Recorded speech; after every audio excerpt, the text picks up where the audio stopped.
Hello साथियों, आज के इस वीडियो में आप सभी को फिर से बहुत बहुत स्वागत है। सभी देशवासियों को नमो बुद्धाय, जय भीम, जय संविधान। साथियों, हमारा देश एक ऐसा देश था जिसे विश्व गुरु के नाम से जाने जाते थे। हमारा देश एक ऐसा देश था जिसे सोने के चिड़िया के नाम से जाने जाते थे। विश्व गुरु के नाम से इसलिए जाने जाते थे क्योंकि पूरा विश्व में शिक्षा देने वाला अगर कोई गुरु थे तो भारत के ही बौद्ध भिक्षु भाई थे। बुद्ध थे जो पूरा दुनिया को जगाया, पूरा दुनिया को शिक्षा दिया। इसलिए भारत को जो है विश्व गुरु के नाम से जाने जाते हैं। नालंदा जैसा विश्वविद्यालय, जिस नालंदा विश्वविद्यालय में सब हमारे बौद्ध भिक्षु थे, शिक्षा देने वाले शिक्षक, जहां पर पूरा विश्व के सभी लोग, पूरा एशिया के सभी कोने कोने से, जापान, वर्मा, चाइना, कोरिया, हर जगह से लोग आया के जो है इस नालंदा विश्वविद्यालय में पढ़ते थे। इसलिए भारत देश को विश्व गुरु के नाम से जाना गया। गुरु किसे कहते हैं? जो शिक्षा दे रहा हो। और हमारा ही बौद्ध भिक्षु लोग जो है गुरु शिक्षा देते थे, इसलिए जो है विश्व गुरु कहा गया। इस भारत देश को विश्व गुरु के नाम से जाना जाता था। इसके बाद इस भारत देश को सोने के चिड़िया कहे जाते थे। किसी के घर में ताला नहीं लगते थे, सभी का घर खुला होता था। जब नालंदा विश्वविद्यालय का भी खुदाई हुआ तो वहां पे जो दरवाजा का साक्ष्य मिला, उस दरवाजे में भी जो है कोई कील नहीं था, वहां पर कोई कड़ी मारने वाला नहीं था, खुला था सिर्फ। इससे यह पता चलता है कि किसी के घर में या कहीं भी जो है कोई ताला नहीं लगा होता था, कोई कड़ी नहीं लगाया होता था। पर आज के समय में देखिए क्या चल रहा है। अपना भाई, अपना बहन, अपना मम्मी पापा पर लोग भरोसा नहीं करते हैं। 10 मिनट के लिए अपने कमरा को खुला नहीं छोड़ते हैं, ताला मार के जाते हैं। तो ये एक दौर था साथियों, जब बुद्ध का समय था, जब किसी के घर में ताला नहीं होते थे, विश्व गुरु के नाम से जाने जाते थे। और वो आज का विश्व गुरु पूरी तरह से भिखारी वाला देश बन चुका है। साथियों, अब हम मेन पॉइंट के ऊपर आएंगे। नालंदा विश्वविद्यालय, नालंदा विश्वविद्यालय को किसने जलाया? आज तक हमें इतिहास में यही पढ़ाया जाता है कि नालंदा विश्वविद्यालय को एक मुसलमान शासक ने जलाया, बख्तियार खिलजी, जो कि पूरी तरह से झूठ है। हमारा 85% मूल निवासियों के साथ नफरत फैलाने के लिए, ये मुसलमान और मूल निवासियों के बीच में नफरत फैल जाए, ये लोग साथ ना हो सके, इसलिए यह इतिहास हमें गलत पढ़ाया गया। हम प्राचीन इतिहास को पढ़ते हैं, मध्यकालीन इतिहास को पढ़ते हैं, तो ये पूरी तरह से इतिहास में पूरी तरह से ये ब्राह्मण लोग षड्यंत्र करके एकदम मनगढ़ंत तरीके से लंद फंद जो है मतलब कर दिया गया, इतिहास को छिछालिदर कर दिया गया इन ब्राह्मणों ने। आखिर ये नालंदा विश्वविद्यालय को जलाने वाला है कौन? इस नालंदा विश्वविद्यालय को जलाने वाला साथियों कोई और नहीं, ब्राह्मण लोग ही है जो नालंदा विश्वविद्यालय को जलाया। कैसे जलाया, सब कुछ आज के इस वीडियो में आपको बताऊंगा। वो नालंदा विश्वविद्यालय, जो नालंदा विश्वविद्यालय में 10,000 विद्यार्थी पढ़ा करते थे, और 10,000 विद्यार्थी में से 2,000 शिक्षक होते थे। अब इसको डिवाइड कर लीजिए, यानी 5 विद्यार्थी में जो है एक शिक्षक होते थे, एक बौद्ध भिक्षु शिक्षक होते थे। 5 विद्यार्थी में एक बौद्ध भिक्षु, 10,000 विद्यार्थी। पूरा नालंदा विश्वविद्यालय में 400 से 500 कमरा था, 400 से 500 कमरा। एक कमरे में 35 स्टूडेंट बैठ सकते थे आराम से। वो एक ऐसा दौर था जिस दौर में शुद्ध देसी का घी का जो दिया जलता था, और उसी से हमारे बौद्ध भिक्षु भाई लोग सब पढ़ाई लिखाई करते थे। पर ब्राह्मणों ने जो है इतना जलंत हुआ कि ये बौद्ध की विचारधारा पूरी दुनिया में ना फैल जाए, यहां से पूरी तरह से बौद्ध का प्रचलित ना हो जाए। पर इन ब्राह्मणों ने इतना जलन किया कि इस नालंदा विश्वविद्यालय को ही जला दिया। पूरी तरह से बुद्ध को खत्म करने वाला अगर कोई है तो ब्राह्मण है। आप लोग जानते हैं सरयू नदी, जहां पे ब्राह्मण लोगों ने, पुष्यमित्र शुंग ने कितने सारे बौद्ध भिक्षुओं को जो है मार के उसे बहा दिए गए उस नदी में। और उस नदी का नाम इसलिए पड़ा था सरयुग नदी। जो इस अयोध्या जो है, ये लोग जो कहते हैं कि राम जन्मभूमि, वो बहुत बड़ा बुद्ध का जो है भूमि था, बहुत बड़ा साम्राज्य था। पर इन लोगों ने हमें हर चीज जो है हमारा इतिहास को छुपा दिया। हम सभी लोग जान ना जाए सही इतिहास, इसलिए इन लोगों ने इतिहास के साथ खिलवाड़ किया। नालंदा विश्वविद्यालय को साथियों, नालंदा विश्वविद्यालय को कैसे, क्यों और कैसे ब्राह्मणों ने जलाया, चलिए हम आपको बताते हैं। बस शुरू से लेकर अंत तक वीडियो को देखते रहिए।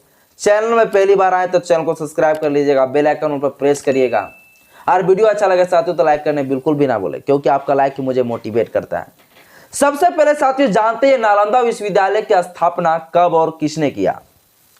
नालंदा विश्वविद्यालय की स्थापना गुप्त काल के समय में हुआ था। उस समय गुप्त काल का समय था, गुप्त काल। अब गुप्त काल का स्थापना कौन किए थे, यह भी थोड़ा आ जाता है। गुप्त काल का स्थापना करने वाला श्री गुप्त थे, जो श्री गुप्त ने 240 एडी में जो है स्थापना किए थे गुप्त काल की। उसी गुप्त काल का एक शासक था, जिस शासक का नाम था कुमार गुप्त। कुमार गुप्त का जन्म जो है 399 एडी में हुआ और इन्होंने जो है 427 एडी में जो है नालंदा विश्वविद्यालय की स्थापना की।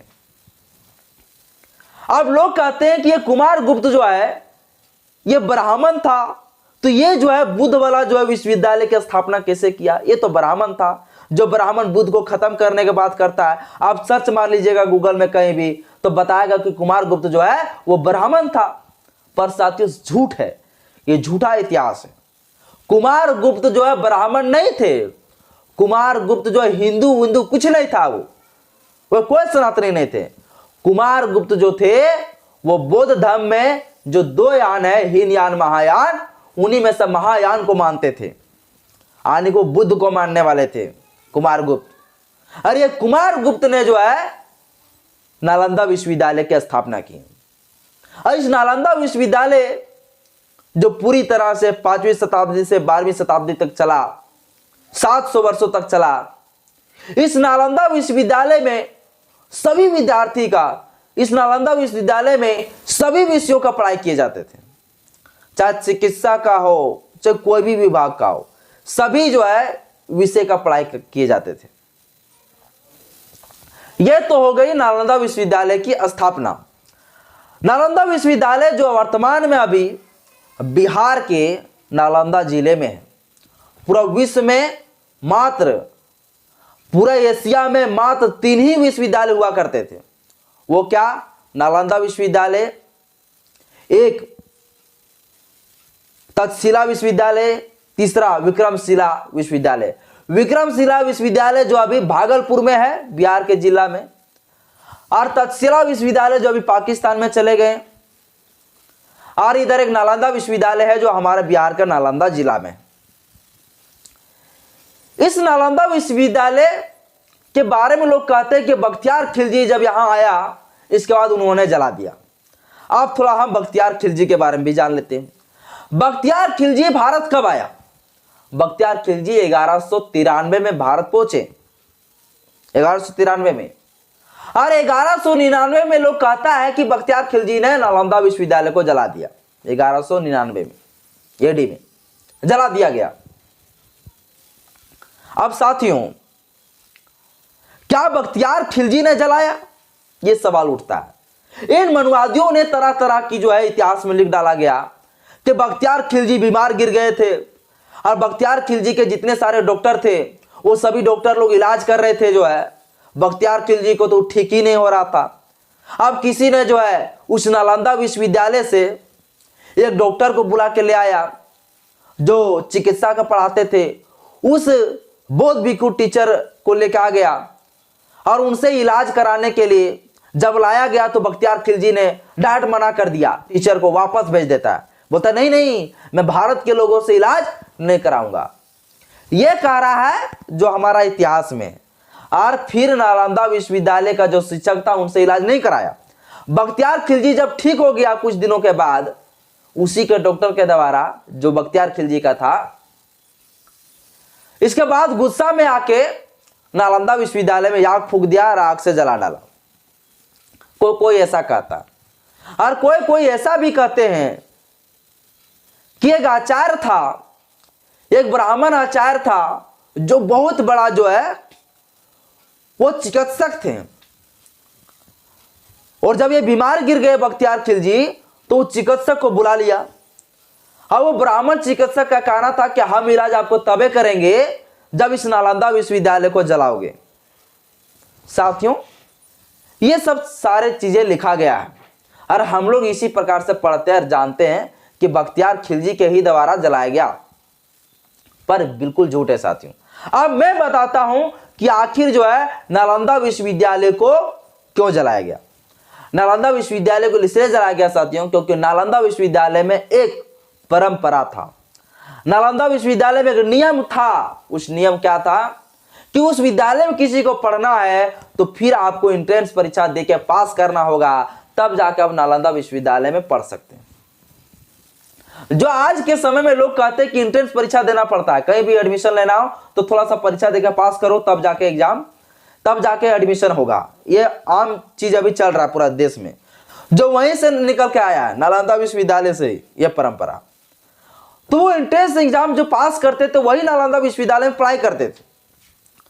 लेकिन उस समय ऐसा हुआ कि ब्राह्मण के 2 छात्र वहां पर आए और उनका कहना था कि मैं कोई एंट्रेंस परीक्षा नहीं दूंगा। इन ब्राह्मणों का कहना था कि मेरा हर जगह जो छूट है, आज भी ब्राह्मण लोग कहते हैं कि छूट है वो जगह, इन ब्राह्मण लोगों का कहना था कि मेरा हर जगह छूट है, हम लोग तो विद्वान है, हम लोग सृष्टि का रचयिता है।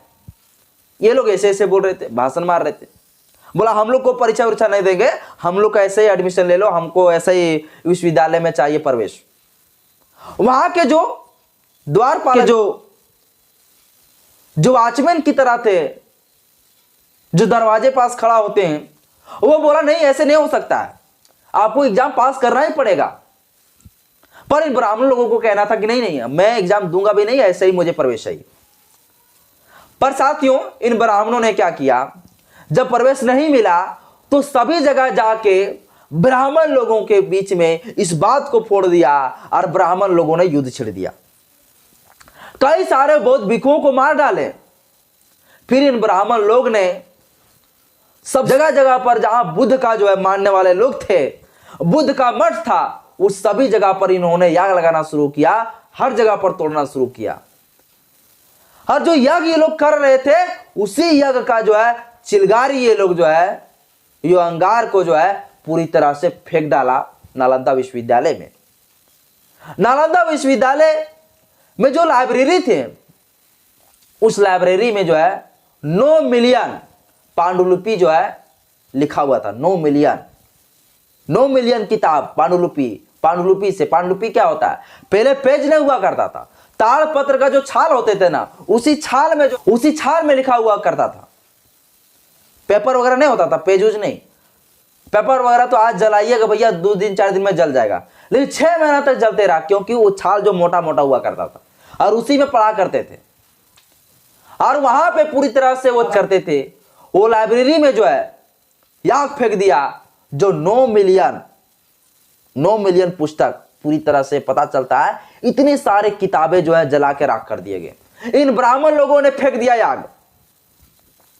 और ये पूरी तरह से लोग कहता है कि नालंदा विश्वविद्यालय को बख्तियार खिलजी ने जलाया। पर साथियों, ये झूठ है, बख्तियार खिलजी ने नहीं जलाया।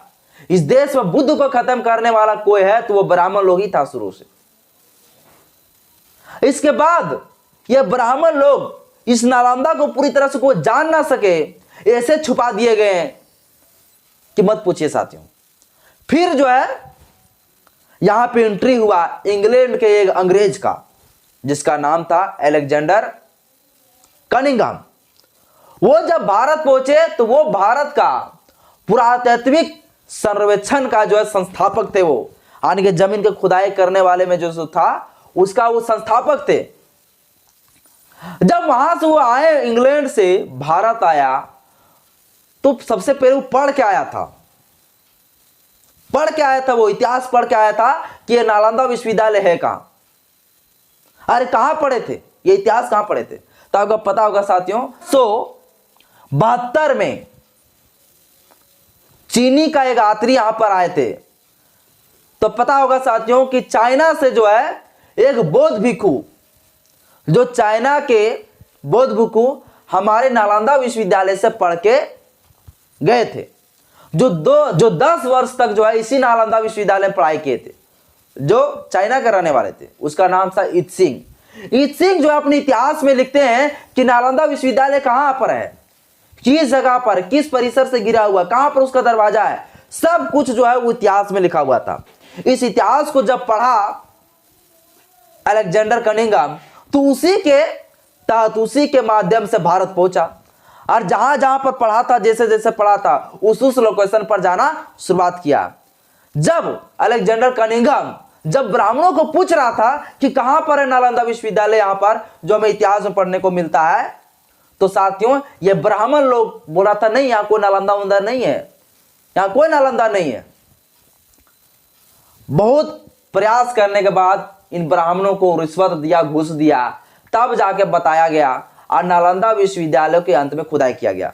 1915 से 1984 तक खुदाई हुआ साथियों। अभी तक पूरी तरह से नालंदा विश्वविद्यालय की खुदाई नहीं हुआ है, 30% ही खुदाई हुआ है। और उस नालंदा विश्वविद्यालय की खुदाई के दौरान चारों तरफ ही खाली बुद्ध ही बुद्ध दिखाई पड़ा। बुद्ध का चारों तरफ जो है प्रतिमा लगे हुए दिखाई पड़ा। कैसे लोग पढ़ते थे, कहां रहते थे, सब कुछ दिखाई पड़ा।